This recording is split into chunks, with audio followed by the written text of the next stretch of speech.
আসসালামু আলাইকুম ওৰহমাতুল্লাহি ওয়া বাৰাকাতুহু। আপোনালোকৰ ওপৰত আল্লাহৰ ৰহমত বৰকত আৰু শান্তি বৰ্ষিত হওক।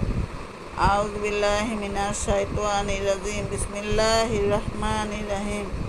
খেদা খোৱা শয়তানৰ ফুচলনিৰ পৰা আল্লাহ তুমি আমাক ৰক্ষা কৰা। পৰম কৰুণাময় পৰম দয়ালু আল্লাহ তাআলাৰ নামত আৰম্ভ কৰোঁ।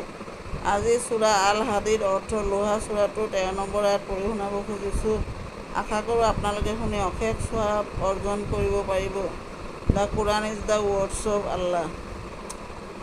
সেইদিনা মুনাফিক পুৰুষ আৰু মুনাফিক মহিলাবিলাকে মুমিনসকলক ক'ব, আমাৰ ফালে চোৱা, কিজানি আমি তোমালোকৰ জ্যোতিৰ পৰা অলপ পোহৰ পাব পাৰোঁ। সিহঁতক কোৱা হ'ব, পিছলৈ উভতি যোৱা, আন ক'ৰবাত পোহৰ বিচৰাগৈ।